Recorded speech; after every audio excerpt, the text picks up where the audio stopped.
Today we're going to Texas, but specifically Austin, Texas, and I've never been here before. I know that they take their sports very serious, both college and pro, but is their craft beer scene worth checking out? See, I'm from San Diego, which means the bar is set pretty high for two things, beer and Mexican food. Southern California has the best Mexican food in the world. It's not even up for debate. Southern California Mexican food is better than Mexican food from Mexico. And one of the first things I did here in Austin was check out the Mexican food. Holy Jesus. What is that? What the fuck is that? What is that private pile? Not off to a great start, but I'm not here for the Mexican food. I'm here for the craft beer and barbecue. We're going to talk about some places to hit, talk about some places to not hit, so stick around. But before we get into the beer and food culture, let's talk about this roster of barrage lords. This is me, CH, the last person on planet Earth you would ever want to have at your wedding. This is Mr. Alias Mohammed, aka Brown Men Brewing on Instagram. He lives in Austin and he's putting us up for the weekend. This is Noam, he's 5'4". I don't know his real name, but it's all good since names are overrated. Noam stems from Rhode Island and it's his first time in Austin as well. This is Justin, aka Just Brewing. We've partied in Asheville before and put out a homebrew tutorial with the Clawhammer boys. He's also from Austin. And last but not least, Josh, aka Sunset Hound Brewing, and his lovely wife. All five of us would not know each other if we never got into homebrewing, and you would not be watching this video right now. Beer is a uniter, not a divider, just like Bruce Springsteen. Now let's check out the crib, and all he has is a killer pad. No roommates, no kids, no pets, no hassles. Thank you for putting us up so we don't have to spend money on an Airbnb. Spaced out living room, great place for brewing, cooking, and partying. One thing that I noticed about Austin right off the bat is that everything is spread out, just like San Diego. You need to get on the freeway to go everywhere. I live in a small town, Knoxville, Tennessee, and the only time I'm ever even on the freeway is when I go to the airport. But in Austin, want to get food? 20 minutes away. Want to get coffee? 20 minutes away. Want to hit a brewery? 20 minutes away. And the people drive fast in Austin. I have a 96 Tacoma, and when I go over 60 miles per hour, my steering wheel starts to have a seizure, so I've never even been in the fast lane. My whole life was flashing right before my eyes. I thought I was on the Michael Vick Experience. Alias has a fast Subaru, and Just has a Batmobile. And I was just trying to play it cool, but I was freaking the fuck out inside. I never really understood why people go fast. Getting speed tickets and switching all these lanes on the freeway just to get to your shitty job 90 seconds earlier? Dunno, but to each their own. But once I started hearing about all the drag racing Alias does, I had a little bit more peace of mind, but just a little. But before we talk about the best breweries to hit, we gotta pay our respects to Texas barbecue because they're in a league of their own. I never really ate barbecue in San Diego, and Knoxville has decent barbecue, but barbecue in Texas is in a whole other league. You gotta get to barbecue early in the morning in Texas because when they sell out, they are closed. People will show up to places even before they're open just to secure their barbecue.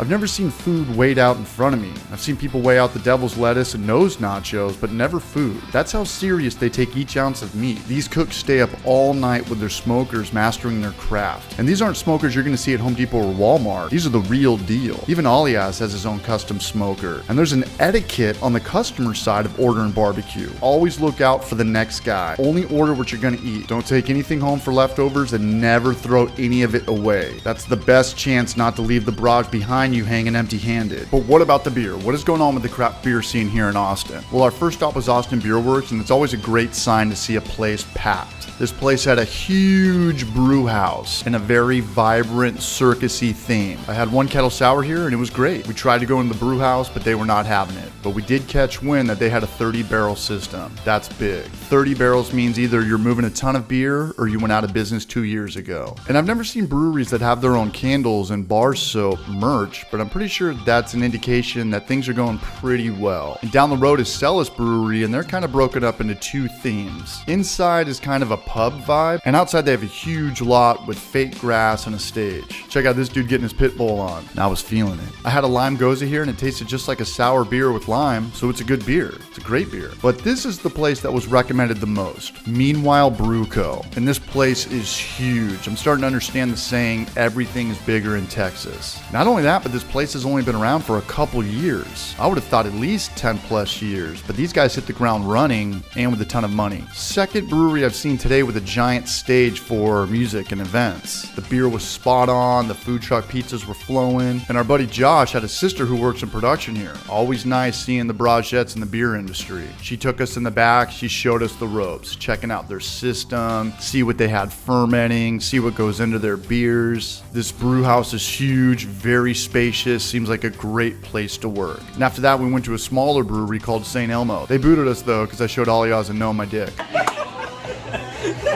And if you're a big fan of beer, you also need to be a big fan of Ubering. And Ubering in small cities is going to be about 10 to 15 bucks, but Ubering here in Austin is going to be around 40 to 60 bucks. So you got to factor that in when you're traveling. We started Ubering after this, and this is the first time in my life I've ever seen an Uber driver with a dog as a co-pilot. Next spot we hit was Pine House, and these places are just getting bigger and bigger. Nighttime means I can start drinking West Coast IPAs and hazies. Daytime is for kettle sours and pilsners, but nighttime is for the fun stuff. Pine House is also known for their kitchen and pizza, but we just stuck to the finger foods. But I do want to come back and try their pizza another time. Their hazy IPA was as good as it gets, and I highly recommend checking out this spot if you're ever in Austin. We went to one more nightcap and found a place with live music. Alias ruled the world that night. He became the unofficial mayor of Austin, at least in my book.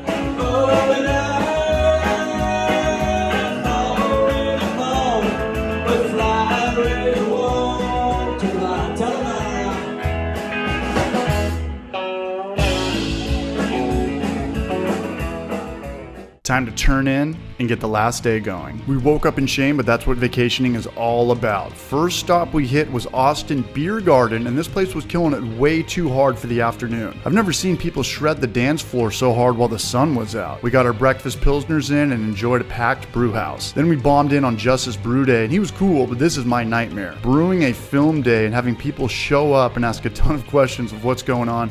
Just tell me to shut up and get out of your way. No, you're good, you're good. But Justin was chill about it. He had some homebrew on tap and everything tasted delicious. And we made it downtown. I think this is downtown. And this street was speaking more my language. This is Lazarus, and I'm pretty sure it's my favorite brewery. They have great coffee, and I never understood why more breweries don't have their own coffee. The beer was great, the atmosphere was rad, the beer tenders were cool. Definitely another place I highly recommend. And from here you can walk around. My type of vibe. Up the street is Zilker, and I've heard a lot about this place. I actually own a Zilker shirt, even though this is my first time here. Justin met up with us after he wrapped up his brew day, and we were able to hang out before we headed back home. Zilker had the best beer in Gnome's opinion. We did a nightcap over at High Sign Brewery as they were getting ready to close and trying to kick us out. Now there's places that didn't make it into this vlog, but there's no reason to talk about why they're bad on the internet. All the breweries that we showcased here, we all recommend. Everything was great about this trip, but my favorite part was just seeing all these places packed again. People going out, people spending money and having a ton of fun. Even outside of the breweries. We went to a Top Golf to embarrass ourselves, and this place was packed. I think we even had to wait a half an hour just to get a tea. We also checked out an arcade that was a full house. I thought arcades were a thing of the past, but this place couldn't have been busier. They didn't have my Street Fighter 2 cabinet, but I'll live to tell about it. All in all, 10 out of 10 beer trip, and let me know in the comment section if your city has a great beer scene that's worth checking out. Big shout out to everybody in this video, but especially Alias for putting us up, and check us out on the stream tonight. Cheers to eating good, cheers to drinking good, cheers to traveling good.